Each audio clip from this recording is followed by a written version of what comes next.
आदरणीय दर्शकवृन्द नमस्कार। विशेष संवादमा यहाँहरूलाई स्वागत छ। समसामयिक मुद्दा र व्यक्तिमाथिको प्रस्तुति हो विशेष संवाद। विशेष संवादमा आज हामी समसामयिक राजनीतिक विषयमा नै केन्द्रित रहेर छलफल गर्नेछौँ। खास गरेर नेपाल कम्युनिस्ट पार्टी नेकपा भित्रको शक्ति सङ्घर्ष, त्यस्तै नेपाली कांग्रेस भित्रको पनि नेपाली कांग्रेसको अलमल, त्यस्तै नेकपाको विवाद मिलाउने विषयमा राष्ट्रपतिबाट भएको केही क्रियाकलापहरू अथवा त्यो विषय मिलाउनका लागि राष्ट्रपति सक्रिय हुनुभयो भन्ने आरोप पनि लाग्न थालेको छ। यी र यस्तै विषयमा केन्द्रित रहेर हामी संवाद गर्नेछौँ र यसका लागि आज हामीसँग हुनुहुन्छ राजनीतिक विश्लेषक पुरुषोत्तम दाहाल। स्वागत छ यहाँलाई कार्यक्रममा। हस्, धन्यवाद। आराम हुनुहुन्छ? ठिकै छु। अहिलेसम्म कोरोनाले छुवा छैन। जोगिनु भएको छैन? यो कोरोनाको यो 7-8 महिना चाहिँ तपाईँ कसरी बित्यो? एकदम छोटोमा भन्दाखेरि कसरी बिताउनु भयो? अब 7-8 महिना 2-3टा कामहरू गर्दै बिते। मेरा आफ्ना काम छन्, जस्तो म हिमालय टाइम्स राष्ट्रिय दैनिकमा लेख्ने गर्छु, त्यसलाई चलाउँछु। हरेकपल.com छ, त्यसलाई काम गर्छु, घरबाटै गर्छु। कलेज थियो, कलेज आजभोलि बन्द छ। म नेपाली कांग्रेसका मान्छेहरूलाई प्रजातन्त्रको विषय पढाउँछु। आजकल पढाउनु परेको छैन, जुम भर्चुअल मिटिङबाट हामी पढाइराखेका छौँ। प्रजातन्त्र बारे अनि पढाउँदा हुँदैन? होइन, पढ्न आयो भने पढाउने हो। तर म स्वाभाविक रूपमा औपचारिक रूपमा नेपाली कांग्रेसको केन्द्रीय नीति अनुसन्धान प्रशिक्षण प्रतिष्ठानको कार्यकारी निर्देशकको हैसियतले त्यो स्वयंसेवी हो। फेरि धेरैलाई भ्रम के छ भने कार्यकारी हुने बित्तिकै त्यो चाहिँ विशिष्ट हुन्छ भन्छन्। होइन, त्यो चाहिँ हाम्रो एकदमै स्वयंसेवक जस्तो भएर भन्ने हुन्छ। त्यहाँ चाहिँ छैन। नेपाली कांग्रेसमा यसै पनि यस्तो प्रचलन छैन। व्यक्तिगत कमाएर खाने कुरा त उहाँहरू को गर्नुहुन्छ थाहा छैन पाहाडमा जाँदाखेरि। तर यस्तो काम गर्ने मान्छेहरूलाई परिश्रमको प्रतिफल दिनुपर्छ भन्ने त्यति विश्वास अझै विकास भएको छैन। सायद अब संस्थागत रूपमा अब सायद विकास होला भनेर। अनि मैनाडाँड निधि स्मृति प्रतिष्ठान छ, म त्यसको अध्यक्ष छु र त्यसले एउटा अस्पताल बनाएको छ, मैनाडाँड निधि मेमोरियल हस्पिटल भनेर वसुन्धरामा यहीँ पर बनाएको छ। त्यसका कामहरू पनि छन्। म त्यो प्रतिष्ठानको अध्यक्ष छु। अनि किताब लेख्ने काम गर्छु र यो बिचमा मलाई 13वटा मैले कविता लेखेको छु र मलाई बडो आनन्द पनि आइरहेछ कविता लेख्न। अहिले मलाई फुर्सद पाएँ कि म कविता लेख्न थाल्छु। भनेपछि नयाँ काम दियो तपाईँलाई होइन यो लकडाउनले? कवि बन्दै होइन, मेरा 2टा कविता सङ्ग्रह अलरेडी प्रकाशित छन्। त्यो त त्यस्तो होइन। म अरू किताबहरू पनि लेखिरहेको छु, आर्टिकल लेखिरहन्छु। मेरो आफ्नो काम त छँदैछ यथावत। अब अलिकति विषयवस्तुमा प्रवेश गरौँ। अब अहिले सत्तारूढ दलभित्रको अन्तरसङ्घर्षलाई तपाईँले कसरी हेर्नु भएको छ? मैले चाहिँ यसलाई दुर्भाग्यपूर्ण भनेको छु। किनभने नेपालमा भर्खरै हामीले 72 सालमा संविधान जारी गऱ्यौँ, चुनाव भयो 74 सालमा र एउटा बलियो सरकार, बलियो समर्थन सहितको सरकार गठन भयो र यो सरकारले स्वतन्त्र रूपमा काम गर्न पाउनुपर्छ भन्ने मान्यता हो। लोकतन्त्रमा जस्तो कार्यकारी प्रधानमन्त्रीको हैसियतले प्रधानमन्त्रीले मजासँग काम गर्न पाउनुपर्छ, यसमा कुनै दुविधा छैन। यो सैद्धान्तिक कुरा पनि हो, व्यावहारिक कुरा पनि हो। तर अहिले जुन शैलीमा उहाँहरूका बिचमा एकता भयो, जुन शैलीमा उहाँहरूका बिचमा जस्तो माओवादी र एमालेका बिचमा एकता भयो, त्यो एकता किन गरियो, कुन सिद्धान्तको आधारमा गरियो, कुन प्रयोजनको लागि गरियो भन्ने कुराको कुनै पनि बहस नभएको परिणति अहिले सरकार को अवस्था यो आएको छ र यो दुर्भाग्यपूर्ण छ। किनभने यसले न मुलुकलाई गति दिन सक्यो, न लोकतान्त्रिक संविधानलाई संस्थागत गर्न सक्यो, न मुलुकको विकास गर्यो, न जनताको चाहना पुरा गर्यो। अब ठुल्ठुला सपना र वचनबद्धताहरू, प्रतिज्ञाहरू धेरै, भीष्म प्रतिज्ञा जस्ता प्रतिज्ञा सार्वजनिक भए। तर दुर्भाग्यको कुरा के भने ती कुनै पनि प्रतिज्ञाहरू पुरा भएनन्। एकवटा बाह्य कुराले, बाहिरिया 2-3टा बाहिरिया कुराहरू देख्दाखेरि, जस्तो चीनसँगको सम्बन्धको कुरा, अब लिम्फियाधुरासम्मको कुरा आदि इत्यादि कुराहरूमा केही देखाउनलाई चाहिँ यसो हल्ला गर्नलाई, बुद्धिजीवीहरूलाई बौद्धिक विलास गर्नलाई त केही कुरा भएका छन्। अन्यथा अवस्थामा मेरो बुझाइमा अहिले जुन सत्तारूढ दलभित्र जुन ढङ्गको विवाद देखिएको छ त्यो न सैद्धान्तिक देखिन्छ, न व्यवहारिक देखिन्छ। र त्यसको कारण चाहिँ मैले बुझेको एउटै हो, अघि पनि मैले भने कि उहाँहरूका बिचको एकता गर्दाखेरि कुनै पनि सैद्धान्तिक नभएर व्यक्ति विशेषका बिचको एकताको परिणाम हो। किनभने त्यो बेला 2जना अध्यक्षहरू बस्नुभयो र उहाँहरूले एकता गरेको घोषणा गर्नुभयो। मेरो बुझाइमा समस्या त्यहीँबाट उत्पन्न भएको र यो समस्या लामो समयसम्म रहन्छ। भनेको मतलब अहिलेको विवाद चाहिँ अस्वाभाविक होइन, किनभने जगै बिग्रेपछि तपाईँले तलैबाट जब 2टा चिराहरू गए, 2जना मान्छेले मात्रै नमथिकन, जस्तो तपाईँ मान्नुहोस् न, तपाईँ हामी पाहाडका, तपाईँको घर पनि ओखलढुङ्गा, मेरो पनि ओखलढुङ्गा, पुरानो घर हाम्रो। तपाईले कुनै चिज भाँडो बनाउनु त्यो भाँडोकोलाई चाहिँ राम्रो गरी रसायन नगरिकन यदि भाँडो लगेर ट्याप्प एकैछिन सामान्य ढङ्गले जोड्नुभयो भने त्यो चुहेको चुही गर्छ नि। अहिले भनेको उहाँहरूले एउटै भाँडो बनाउनु भएन, एकै ठाउँमा माटो मुछेर एउटा भाँडो निर्माण गर्नु भएन, उहाँहरूले दुईटा भाँडोलाई जोड्ने काम गर्नुभयो। यहीँनेरि गल्ती भयो भन्छु म चाहिँ। त्यहाँबाट प्रारम्भ भएको गल्तीको परिणाम अहिले नेकपा पार्टीका सदस्यहरू मात्रै होइनन्, मेरो बुझाइमा नेपाली जनता र नेपाल दुवैले भोग्नु परिरहेको अवस्था छ। यसको मतलब अब निर्वाचनमा चाहिँ जुन राजनीतिक स्थिरता, सुशासन, विकास भनेर जुन भनिन्थ्यो नि, त्यसको लागि चाहिँ बहुमतको सरकार, यी तीनटा कुरा, विशेष त सुशासन, यी तीनटा कुराको लागि यो पनि बेकारको कुरा रहेछ? होइन, बेकारको कुरा होइन, यो सिद्धान्त अत्यन्त सही हो। तर त्यसलाई कुन संयन्त्र, कस्तो खालको संयन्त्र निर्माण गरेर हामी अगाडि बढ्छौँ त्यसमा निर्भर पर्ने कुरा हो।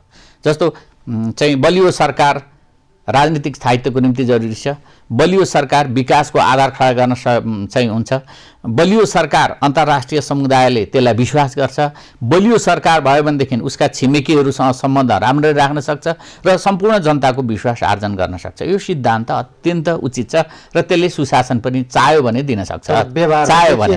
तर समस्या के हो भने यो बलियो सरकार हो भन्ने कुरा देखाउन पहिला त त्यसको आधार हुनु पर्यो नि। आधार त छ। जस्तो एउटै नेकपा मानिलिनु, नेकपा एमाले मात्रै भएर यो पोजिसनमा आएको भए सम्भवतः राम्रो हुन सक्थ्यो मेरो चाहिँ बुझाइमा। नेकपा माओवादी मात्रै भएर यदि यो सिटहरू लिएको भए सम्भावना धेरै थियो, उसले राम्रो काम गर्न सक्थ्यो। अथवा नेपाली कांग्रेस या अरू कुनै पार्टी पनि यही ढङ्गले आएका भए त्यसको सम्भावना रहन्थ्यो। तर अर्को नेपालको सन्दर्भमा समस्या मैले के देखेँ भने समकालीन नेताहरू धेरै हुनुहुन्छ भने त्यो नेता बिराला धेरै भयो भने कसैले पनि मुसा मार्दैन भने जस्तो हुने रहेछ।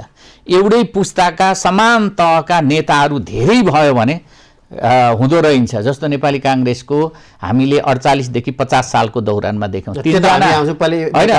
मैले भने होइन, त्यो अवस्था थियो, ठ्याक्कै त्यही दोहोरियो। अहिले तपाईले 48 देखि 50 सालसम्म जुन कांग्रेसको अवस्था थियो, समान तहका नेताहरू हुनुहुन्थ्यो, त्यहाँबाट विवाद भयो।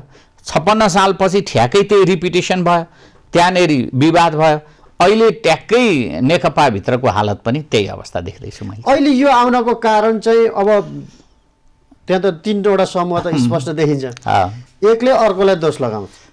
खास गरेर अब सरकार प्रमुखको विरोध गर्नु पर्यो, उसको आलोचना गर्नु पर्यो भनेदेखि दुईटा समूह एक ठाउँमा गएको देखिन्छ, फेरि स्वार्थमा छुट्टा छुट्टै जाने। अनि यता प्रधानमन्त्रीले समूहले चाहिँ होइन पार्टीले मलाई काम गर्न दिएन भन्ने खालको चाहिँ कुरा आउँछ। होइन यो ठ्याक्कै होइन, यस्तो हो। हेर्नु, यो दोषारोपण भनेको कस्तो हो भने नाच्न जान्दैन आँगन टेढो, मेरो चाहिँ भाषामा भन्ने हो भने प्रधानमन्त्रीजीले के कुरा गर्नुहुन्थेन भने उहाँले म सर्वेसर्वा हुँ, मैले जे गर्छु सम्पूर्ण रूपमा मलाई कानुनले अधिकार प्रत्यायोजन गरेछ, दिएको छ, त्यसकारणले मैले जे पनि गर्छु भन्ने सोच प्रधानमन्त्रीको गलत हो। उहाँले यो नगरिकन सबैसँग साझेदारी गर्दै प्रतिपक्षलाई पनि साथ लिँदै, यो लोकतन्त्रमा एउटा बडो विचित्र हुन्छ, अधिकार सरकारसँग हुन्छ तर उसले साथ चाहिँ सबैको लिएर हिँड्नुपर्छ। मेरो मात्रै निर्णय गर्ने अधिकार छ, त्यसकारणले मैले जे गर्छु त्यही नै अन्तिम सत्य हो भन्न पाइँदैन। लोकतान्त्रिक पद्धतिको सबभन्दा ठुलो विशेषता भनेको यो हो। त प्रधानमन्त्रीजीले जस्तो केपी ओलीसँग सपना छ, म त्यो कुरा स्वीकार गर्छु। उहाँले धेरै कुरा देखाउनु भएको छ, यसो गर्न सकिन्छ कि उसो गर्न सकिन्छ कि भविष्यमा जस्तो ती कुराहरू भए भने केपी ओलीले पहिले उठाउनु भएको थियो भन्ने इतिहासमा त्यो प्रमाणित हुन्छ, अभिलेखबद्ध नै हुन्छ, यसमा सन्देह छैन। तर उहाँले के गर्नुभयो भने उहाँले जुन शैलीको अहङ्कार देखाउनु भयो, म नै अन्तिम सत्य हुँ।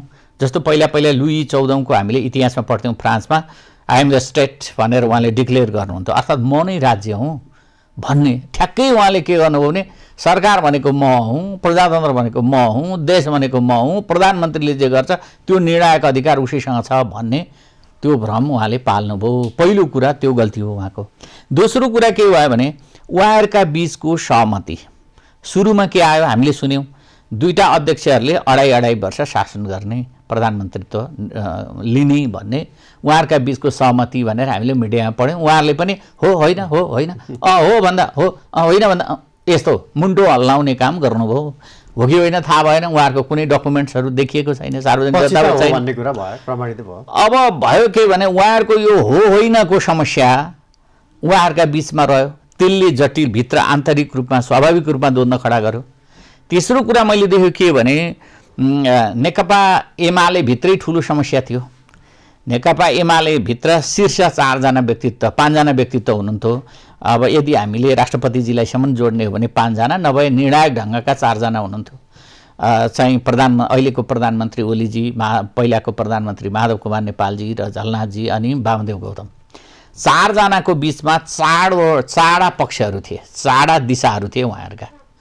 त्यो चाडा दिशाहरूलाई पनि घिस्याउँदै एकतामा लिएर जानुभयो। ती 4 दिशाको के छ अन्तरङ्ग सोच भन्ने कुराको छलफल भएन। एउटा त्यो भयो।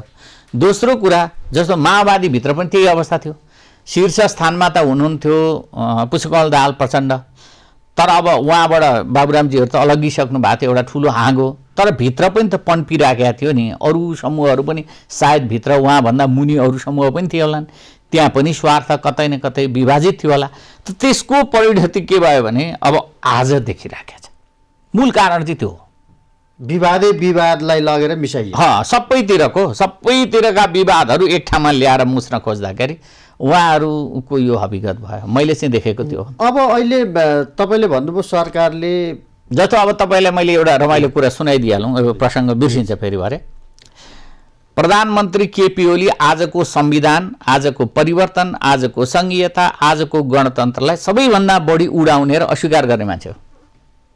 उडाउने नै हो नि उहाँ। अहिले पनि तपाईँ हेर्नुहोस्, म त त्यो बेला आन्दोलनमै थिएँ नि, 61-62 सालमा म त्यो बेला मानवाधिकार शान्ति समाजमा सभापति थिएँ। त्यो आन्दोलनको सन्दर्भमा लिड हामी गरिरहेका थियौँ। उहाँका वक्तव्यहरू हामीले हेरेका थियौँ।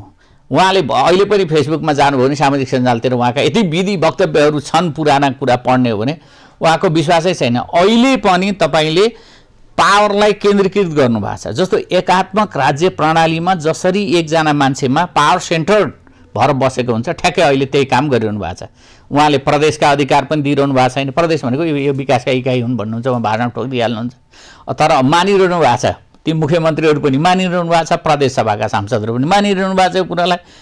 म हो भने, म यदि प्रदेश सभाको सदस्य हो भने प्रधानमन्त्रीका त्यस्ता अभिव्यक्तिका विरुद्ध म खेद प्रस्ताव पारित गर्थेँ, प्रदेशबाट निकाल्न सक्ने हैसियत छैन।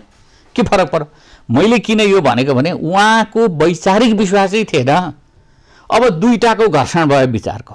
घोर गणतन्त्रवादी, सङ्घीयतावादी, धर्मनिरपेक्षतावादी प्रचण्ड र एकदम नै यो गणतन्त्र पनि सम्भव छैन, सङ्घीयता पनि सम्भव छैन, एकात्मक सत्ता नै हुनुपर्छ भन्ने सोच बनाउनु भएको केपी ओलीका बिच दुईजनाको मात्रै फेरि कुनै छलफल भएन, आन्तरिक कुरा बहस भएन। कम्युनिस्ट पार्टीको त चरित्र के हुन्छ भने, अब भाइलाई अब रोटीलाई मैले भन्न पर्दैन, माथिदेखि तलसम्म अन्तर्विरोध, अन्तर्सङ्घर्ष, अन्तर्विवादपछि मन्थन गरिसकेपछिको परिणतिलाई नीतिको रूपमा अगाडि ल्याइन्छ। तर त्यो त केही भएन।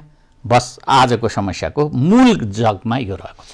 अब जस्तै केपी ओलीलाई एउटा राष्ट्रवादी छवि केपी ओलीले बनाउनु भएको थियो। तपाईँले पनि पहिलोचोटि प्रधानमन्त्री हुँदाखेरि उहाँको बारेमा लेखेको बोलेको मैले सुनेको थिएँ। तपाईँ बहुतै समर्थक हुनुहुन्थ्यो त्यतिखेर तपाईँको चाहिँ, होइन? तपाईँ पनि अब अहिले त्यस्तो उहाँको अब 55 सालदेखि हेर्ने हो भने उहाँले 55 सालमा संसदमा कालापानी सम्बन्धमा सङ्कल्प प्रस्ताव पनि लिएर आउनुभएको थियो। अब त्यहाँदेखि 72 सालको अब नाकाबन्दीदेखि अहिलेको यो चुचे नक्सा जारी गर्दासम्म हेर्ने हो भने त उहाँको राष्ट्रवादी छवि त अरू नेताहरूको भन्दा त होइन। एकदम यो भ्रममा म छैन। मैले केपी ओलीजीको राष्ट्रियता प्रतिको अडानको सन्दर्भमा सकारात्मक कुरा भने, समर्थन भन्दा पनि मैले उहाँको सकारात्मक मूल्याङ्कन गर्ने काम म जहिले पनि गर्छु।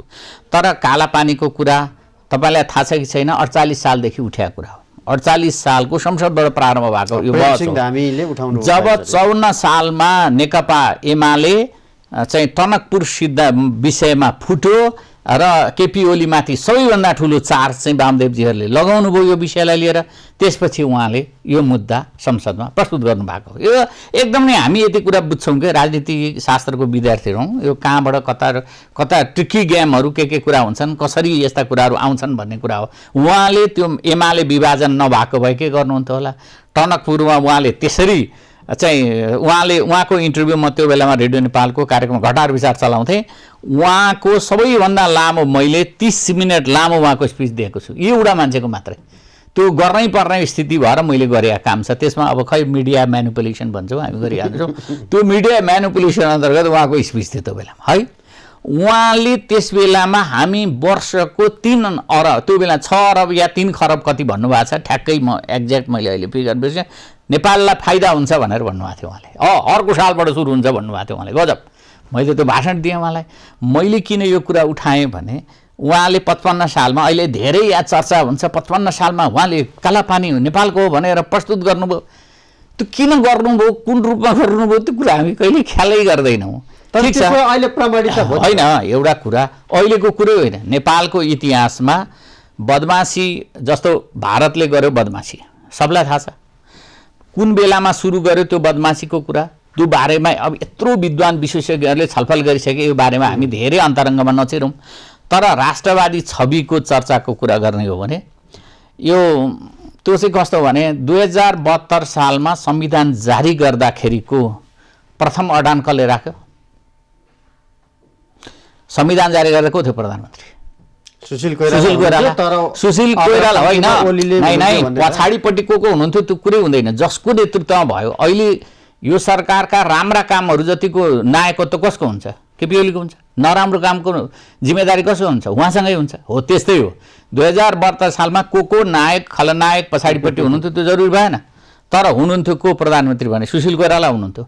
सुशील कोइरालाले अघिल्लो दिन आजका दिनमा भारतको जो परराष्ट्र मन्त्री हुनुहुन्छ उहाँ सचिवको रूपमा, विदेश सचिवमा त्यो बेलामा प्रधानमन्त्रीको र सिङ्गो भारतको प्रतिनिधि भएर म आइरहेछु भनेर दाबी गर्दाखेरि अहिले म जारी गरिहाल्छु पर्सि 3 गते, अनि पछि जे मिल्दैनन् पछि संशोधन गर्छौँ भनेर पठाइदिनु भयो उहाँले। राम्रो रेस्पोन्स नै नगरी पठाइदिनु भयो उहाँले।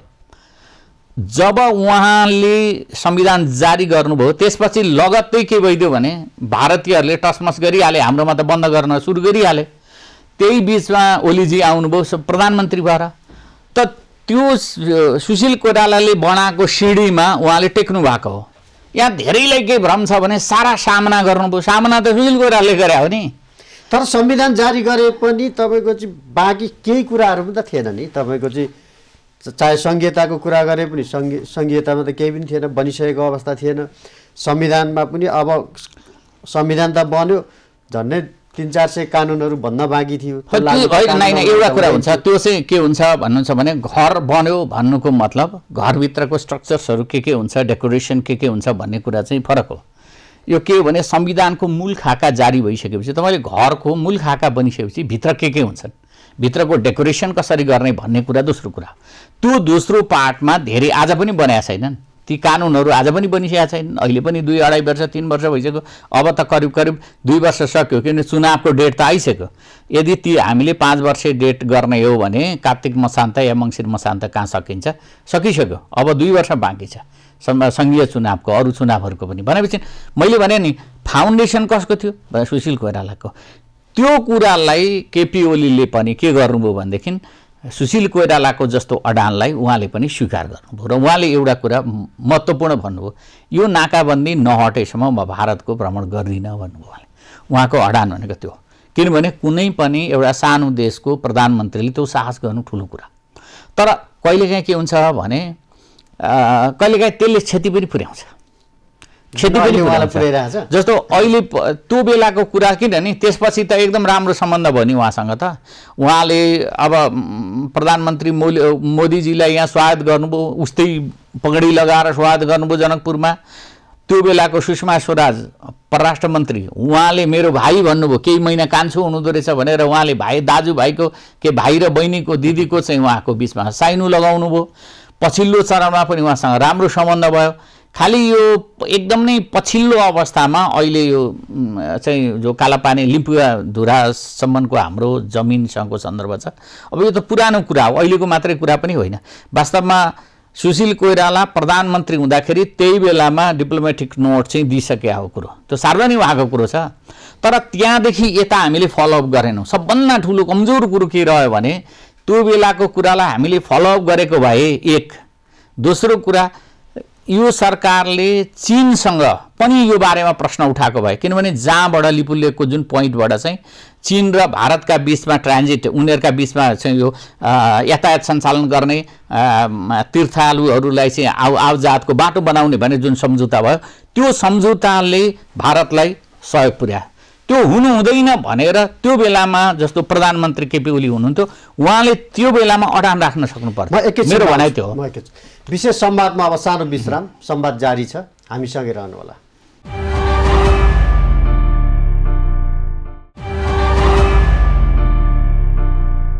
विशेष संवादको अर्को पाटोमा पुनः स्वागत छ। स्वागत छ पुनः। हस्, धन्यवाद। यो नेकपा भित्रको विवाद मिलाउनका लागि नौलो त होइन, अन्तिम पनि नहोला, राष्ट्रपति सक्रिय भएको कुराहरू आएको छ। यो सक्रिय हुनुभएको कि अथवा एउटा नेताले भोलि पुरुषोत्तम दाहाललाई नै कुनै हिसाबले राष्ट्रपतिले भेट्न बोलाउनु भयो भने त्यसलाई अर्को राजनीतिक आँखाले हेर्ने कि अलिक बढी पूर्वाग्रही भयो कि भन्ने पनि छ। दुईटै कुरा हो। एउटा सन्दर्भ हुन्छ यसको। जस्तो हामी कसैको घरमा जान्छौँ, त्यहाँ चाहिँ शोक परेको छ भने एक ढङ्गले जान्छौँ, कसैको घरमा पूजा छ भने अर्को ढङ्गले जान्छौँ। त्यो सन्दर्भ अनुसार हुन्छ। तपाईले हिजोका दिनमा जब जब नेकपाको भित्र दुईटा अध्यक्षका बीचमा या पार्टीका बीचमा भयानक कलह भयो त्यो बेलामा चीनको राजदूत सक्रिय हुनुभयो। अत्यन्तै ठुलो आलोचना भयो त्यसको। वर्तमान राष्ट्रपतिजी पनि त्यसमा संलग्न हुनुभयो। दुई तीन चोटि नै दुई तीन चरणका सम्झौता गराउने काम पनि उहाँले बोलाउनु भयो, भोज खुवाउनु भयो, नेताहरूलाई लानुभयो। म हिजो मात्रै नयाँ पत्रिकामा देखिरहेको थिएँ कतिचोटि भेट्नु भएको छ भने त्यो ढङ्गको 10-11 पटक उहाँले मिटिङ गर्नुभएको रहेछ यो सन्दर्भमा या भेट्नु भएको रहेछ। अहिले पछिल्लो पटक चाहिँ अहिले फेरि वामदेव गौतमलाई बोलाउनु भयो र भेटघाट गर्नुभयो भनेर कहीँबाट त यो चुयो। अब कतैबाट त नआइकन भएको छैन। फेरि यो कुरालाई न राष्ट्रपतिको तिरबाट खण्डन आएको छ सचिवालयबाट, न वामदेवजीले यसलाई खण्डन गर्नुभएको छ। भेटेको कुरामा त होइन, कन्फर्म छ। भनेपछि के भनियो भन्ने कुरा पनि चुइसक्यो। त्यो त सार्वजनिक रूपमा अहिले त यस्तो पारदर्शी छ समाज।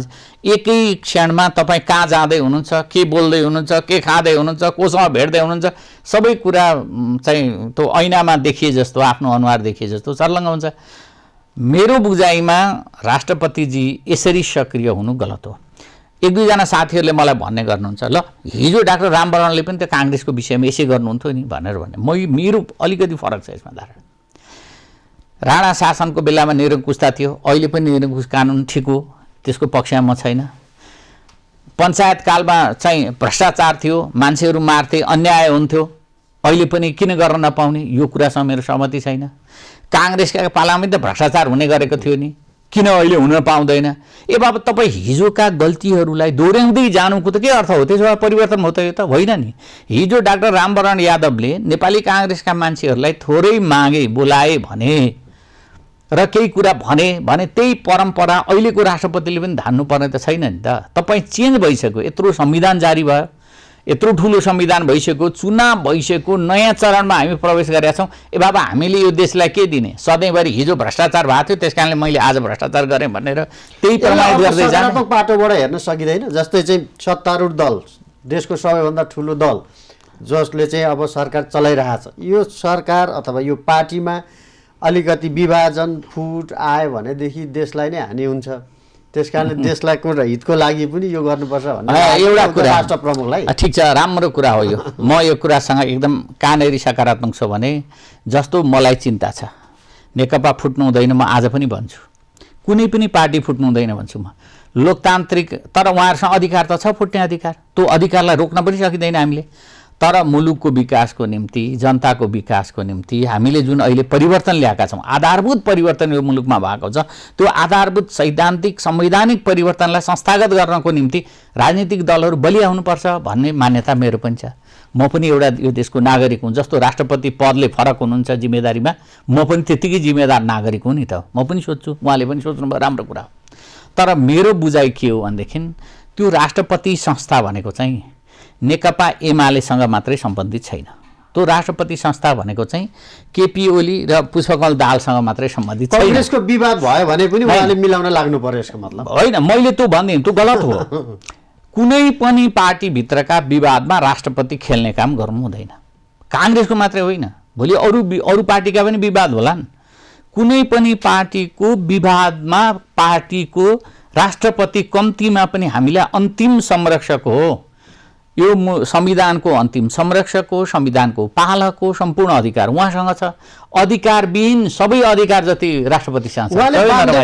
किन बोलाउनु भयो भन्ने किन नि भीमरावलाई किन बोलाउनु भएन? एउटा चर्चा, मैले यही चर्चालाई मैले थप्दैछु। अर्को विष्णु पौडेललाई किन बोलाउनु भएन? जनार्दन शर्माजीलाई किन बोलाउनु भएन? त्यो होइन। यदि पार्टीको मतभेदको सन्दर्भमा उहाँले जस कसैलाई बोलाउनु पनि गलत हो, प्रधानमन्त्रीसँग पनि गलत हो। मेरो बुझाइमा तपाईँको पार्टीभित्र के भइरहेछ भनेर उहाँले चाहिँ र यसरी मिलाउन चाहिँ प्रधानमन्त्रीजी भन्नु पनि गलत हो। उहाँको त्यो काम होइन। वामदेवलाई बोलाउनुको जस्तै अब माधव नेपाल अलि मुख्य खेलाडी हुनुहोला, झलनाथ हुनुहोला, पुष्पकमल दाहालजी हुनुहोला, प्रधानमन्त्रीसँग त अरू हिसाबले पनि भेटघाट हुने नै भयो। यी यस्ता पात्रहरू छोडेर वामदेव चाहिँ किन रोज्नुभयो उहाँले भन्ने होइन। एउटा सानो कुरा मेरो विचारमा है, राष्ट्रपतिजीले के सोच्नुभयो होला भनेर एउटा कल्पना गरौँ न। कल्पनै त हो नि। जस्तो जोत्नको निम्ति के चाहिन्छ? हलो चाहिन्छ, ठिक हो। हलोको उपयोग खेतमा लगेर गरिन्छ, बारीमा लगेर गरिन्छ। मलाई लाग्छ कोट उद्रियो भने के गरिन्छ होला? सियो खोजिन्छ होला।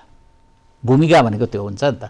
राजनीतिक दलमा सायद वामदेवको भूमिका त्यस्तै कतै कुन ठाउँ अनुसारको भनेर राष्ट्रपतिजीले बुझ्नु होला। त उहाँले त्यही भूमिकाको लागि उहाँले बोलाउनु होला। अब यो नेकपा भित्रको विवादले त वास्तवमा मुलुकलाई पनि त हानि त गरिरहेको छ, सरकारको काममा पनि अप्ठ्यारो पाइरहेछ भनिन्छ। यो नेकपा एक रहिरहन्छ कि अथवा कति समयसम्म एक रहला अथवा नरहला के छ? होइन, म यो परिकल्पना किन गर्दिनँ भने कुनै राजनीतिक दल होइन। मलाई चाहिँ दुई तिनवटा कुरा लागेको छ। पहिलो कुरा त नेकपा एक भएर के भयो 2.5 वर्षमा? खालि नेकपालाई केही स्थान बहुमत दिनुभन्दा, प्रदेशहरूमा सरकार बनाउनुभन्दा यो राष्ट्रको लागि र जनताको हितको पक्षमा के काम भए? पहिलो प्रश्न त्यो। काम भएको छैन भने यो पार्टी फुट्यो भने पनि के भएर? जब काम केही खास गर्नुपर्ने स्थिति छैन भने फुट्दा पनि केही फरक परेन। देश र जनतालाई केही फरक परेन। एक नम्बर यो कागलाई बेल पाको हर्ष नबिर्स भन्छन् अघि होइन, जनताका लागि चाहिँ। अब दोस्रो कुरा, यो पार्टीको सम्भावनालाई अब एकछिन हेरौँ। मैले के विचार मैले अघि सुरुमै एउटा कुरा भने, तपाईँले तामाको भाँडोमा सुनको भाँडोमा गलाउनु पर्छ के? तपाईँले रसायन मात्रै लाउनुभयो भने पनि त्यहीँबाट चुन थाल्छ। तपाईँले त्यो भाँडोलाई गलाएर यदि नयाँ भाँडो पैदा गर्नुभयो भनेदेखि निश्चित रूपमा लामो समय टिक्छ। हतारमा एकीकरण गर्नु। उहाँहरूले के गर्नुभयो भनेदेखि दुईटा घैँटा फुटेका दुईटा घैँटालाई एक ठाउँमा लगेर झुन्ड्याउनु भयो। त्यो चुने ठाउँ यथावत छ। आज यो टालटुल पारेर कतिचोटि सरकारमा सङ्कट आयो भन्नुहोस् त एकचोटि। यो 2.5 वर्षको बिचमा प्रधानमन्त्रीजीले कतिचोटि उभिएर आफ्ना कुरा राख्नु पर्यो, कतिचोटि उभिएर प्रचण्डजीले कुरा राख्नु पर्यो, कतिचोटि बालुवाटार र कतिचोटि भैँसेपाटी, कतिचोटि के भन्छ खोमलटार र कतिचोटि कोटेश्वरकामा अलिअलि सायद डल्लुतिर पनि गयो होला, मिटिङ भयो होला। यस्तो वार व्यवहार कति खर्च भयो होला। उहाँहरूका बिचको एकता, उहाँहरूका बिचका असहमति।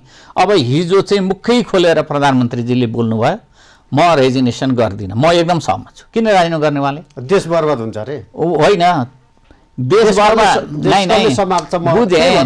उहाँलाई राजीनामा गराउने मेकानिजम के? पहिलो कुरो त त्यो हो नि, पार्टीले गरे त हुँदैन नि। अहिलेको संविधान बस संसदीय दलले उहाँलाई ब्याक गर्यो भने उहाँले हट्नुपर्छ, सिधो कुरा। तर संसदीय दलको नेतृत्व हटाए पनि संसदीय दलको नेतृत्वभन्दा बाहिरबाट प्रधानमन्त्री हुने प्रोभिजन छ हामी कहाँ। त्यस कारणले संसदमै जानुपर्छ उहाँलाई हटाउनको लागि। कस्तो कुरो गरे? त्यस कारणले मेरो बुझाइमा के भने कानुनत र राजनीतिक रूपले जुन ढङ्गले उहाँले चुनौती दिनुभयो, अब उहाँले भनेको एउटा शब्दसँग चाहिँ मेरो असहमति छ। किनभने अब म हटेँ भने यो देश बर्बाद हुन्छ भनेर भने यसको मतलब म एकदम उहाँको यो कुरासँग सहमत छु। म बिरामी छु, त्यस कारणले यो देश पनि बिरामी नै हुनुपर्छ, रहिरहनुपर्छ भन्ने कुरा न हो। किन उहाँ हट्दा देश बिग्रने भएपछि उहाँको स्वास्थ्य बिग्रिँदाखेरि देश त बिग्रिने भयो। अब एउटा एक खालको भनाइ छ कि यो मुलुकमा चाहिँ दुवैतिर आए पनि अब कम्युनिस्ट सरकार चाहिँ चल्न गाह्रो रहेछ भन्ने एउटा प्रमाणित भयो भन्ने खालको होइन। म यस्तो कुरा हेर्नुहोस्, पहिलो कुरा होइन म यो कुरासँग होइन, यो कुरासँग एउटा स्वाभाविक कुरा हो। तर मेरो एउटा गम्भीर प्रश्न छ। म कम्युनिस्टहरूका विश्लेषक साथीहरूलाई र नेपालमा यो कम्युनिस्ट भन्ने शब्दावली, मार्क्सवाद भन्ने शब्दावली यी शब्दावलीहरू भनेको यी बिस्तारै बिस्तारै के भयो भने त्यो आवरणमा हुन्छ नि। तपाईले घरमा आएर टन्न रक्सी पिउने अनि चाहिँ पशुपति गएर चन्दन लगाएर आउने मान्छेको जुन चरित्र हो, नेपालको कम्युनिस्ट र मार्क्सवाद भनेर धारण गर्ने चरित्र सेम हो। को छ मार्क्सवादी, को छ कम्युनिस्ट? एकजना मान्छे होइन होइन गलत हो, होइन मैले भनेको छैन रङ्गी बिरङ्गी होइन, त्यो त भने मैले। बहुदलीय जनवाद पनि कहाँबाट निश्चित भएर आयो? एकचोटि हेर्नु त तपाईँ बहुदलीय जनवादको फाउन्डेसन कहाँ हो? तपाईँले मार्क्सवाद भन्दा कति भिन्न चरित्र हुँदै हुँदै बहुदलीय जनवाद आयो।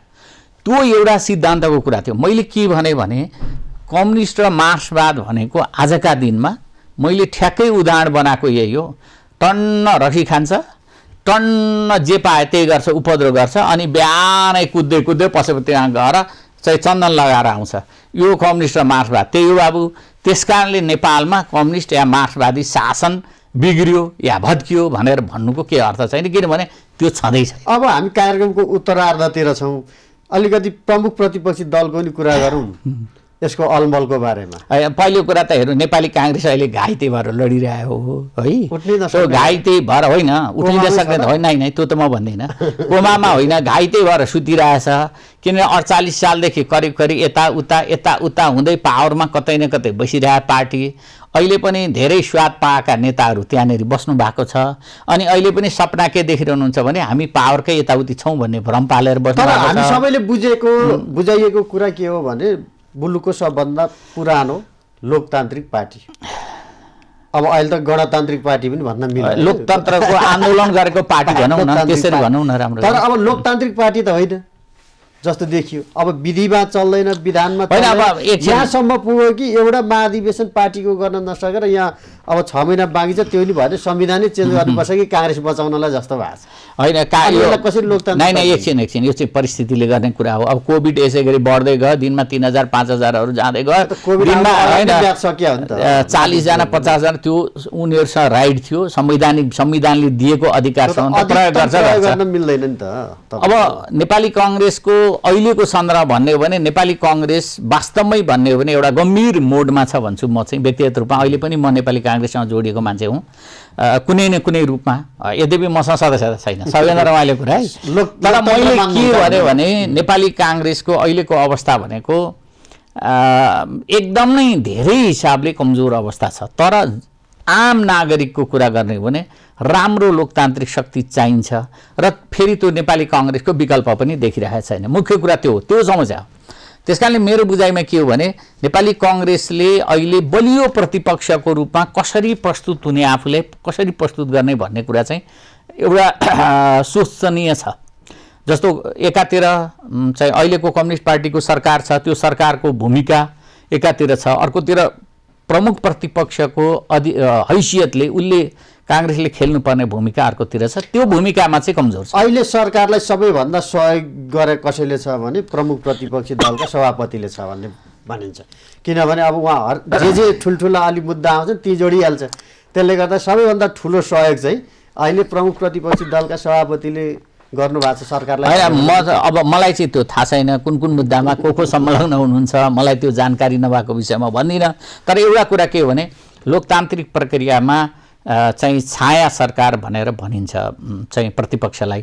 त्यसकारणले सरकारका विरुद्ध मात्रै त्यसले जानु हुँदैन। सरकारलाई जरुरी पर्दा, जस्तो तपाईँले लिम्पियाद्वारा केसमा, सीमाको केसमा नेपाली काङ्ग्रेसले सपोर्ट गरौँ नि, सरकारलाई सपोर्ट गरौँ, कोभिडको सन्दर्भमा सरकारलाई सपोर्ट गरौँ, ठुल्ठुला मुद्दामा नेपाली काङ्ग्रेसले सपोर्ट गरेको छ। अब मसिना लेनदेनका कुरा जस्तो भन्नुहोस् न, पदीय भागबण्डाका कुराहरूमा सानातिना केही कुराहरू भएका छन् भनेर अहिले पनि चर्चा चल्छ। तर मेरो चाहिँ बुझाइमा प्रतिपक्षले त जस्तो अहिले सभापति शेरबहादुर देउवाको चर्चा गर्नुभयो तपाईँले, कुनै इस्यु आयो कि उहाँसँग जोडिहाल्छ होइन, तर उहाँले च्यालेन्ज गर्नुभएको छ नि त, तपाईँ छानबिन गर्नुहोस्, अनुसन्धान गर्नुहोस् भनेर उहाँकै वक्तव्य आइरहेछ नि त। सरकारले गरायो भयो नि त भन्नुहुन्छ, तर फेरि अख्तियारमा एउटा सदस्यको लागि चाहिँ त्यो त त्यो माग्न जाने नजाने किन दिनु, नदिए भइहाल्यो नि, निर्णय गरे भयो नि त। ठिक छ, अब हामी एकदमै अन्तिममा छौँ। अब 14औं महाधिवेशन यो फागुन 7 देखि 10 तोकेको छ होइन। अब यो हुन्छ कि हुँदैन भन्ने कुरा त अब महाधिवेशनको कार्यतालिका परिवर्तन नगरेकोले हुन्छ नै भन्नु पर्यो। हामीले यसमा बहस नगरौँ।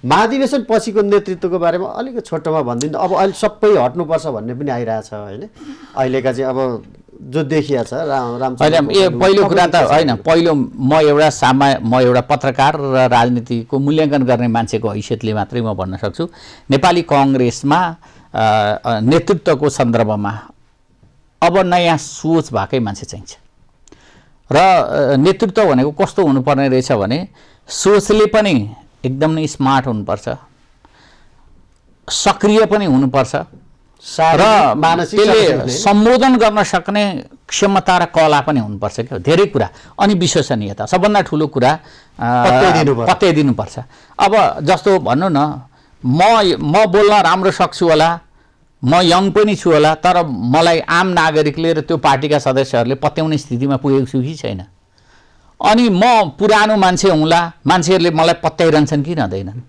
म बडा विचारवान हुँला त्यो विचारलाई मान्छेहरूले एडप्ट गरेछ कि छैन ती धेरै कुराहरूले नेतृत्व हुन्छ त्यो त्यस्तो खालको एउटा चमत्कारिक नेतृत्व त नहोला तर कमसेकम यस्ता कुराको नजिक नेतृत्व भइदियो भने अन्तिममा भन्दिनु अब यो नेतृत्व परिवर्तन हुँदा अब अहिलेका चर्चित युवा अनुहारहरू अब गगन थापा गुरु घिमिरे प्रदीप पौडेल यो पुग्दैन त्यो मलाई लाग्दैन किनभने त्यो नेपाली कांग्रेसको एउटा श्रेणी नेपाली कांग्रेसको मात्रै होइन कुनै पनि राजनीतिक दलमा त्यो हिसाबले आउन गाह्रो हुन्छ जस्तो भारतको कांग्रेस आइलाई मात्रै हेर्यो भने सायद सम्भावना छ तर मेरो बुझाइमा के हो भने नेपालको सन्दर्भमा चाहिँ त्यो सम्भावना छैन 3-4 नाम लिन्छु अनि टुङ्ग्याउँछु कार्यक्रम जस्तै अहिलेको सभापति शेरबहादुर देउवा रामचन्द्र पौडेल शशाङ्क कोइराला शेखर कोइराला कृष्ण सिटौला यति मान्छेहरू आउँदैन म मध्येबाट सभापति नै म यो कुरा नाम किटान गर्दिनँ किनभने नामको सन्दर्भमा चाहिँ मेरो आफ्नो धारणा के हो भने सबभन्दा अग्र पुस्ताले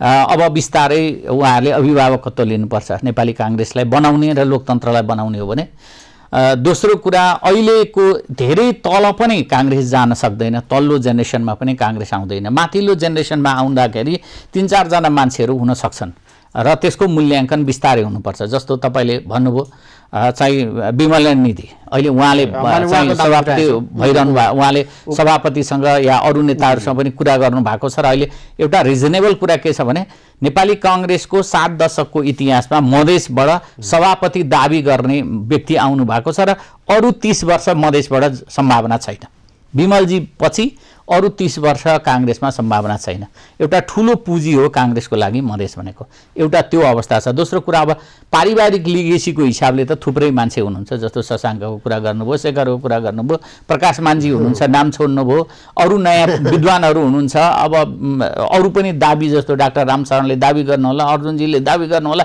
दाबी गर्नलाई कृष्ण सिटौलाजी त लडेरै आउनु भएको मान्छे हुनुहुन्छ अब मेरो बुझाइमा 2 जना मान्छेले अब रिसाउनुहुन्छ होला उहाँ केही फरक परेन तर अब अभिभावकत्व लिने मान्छे रामचन्द्र पौडेलले चाहिँ अभिभावकत्व लिनुपर्छ किनभने कांग्रेसमा अभिभावक बिन बनाउनु हुँदैन कांग्रेसलाई भनेपछि 20 तिर नै नेतृत्व रहने रहेछ एकैचोटी तल झर्दैन एकैचोटी तल आउनु त मलाई चाहिँ लाग्दैन अब नहुन पनि सक्छ अब त्यो फेरि सदस्यको कुरा हो नि मतदाताको कुरा हो नि मैले मूल्याङ्कन गर्न मात्र त मूल्याङ्कन हुँदैन एभरेज खबरसँगको यो साक्षात्कारलाई धेरै धेरै धन्यवाद हस् धन्यवाद हस् त विशेष संवादको आजको यो श्रृङ्खला यही सकिन्छ अर्को श्रृङ्खलामा पुनः भेट हुने नै छ खबरभित्रको खबरका लागि हेर्दै रहनुहोला एभरेज खबर नमस्कार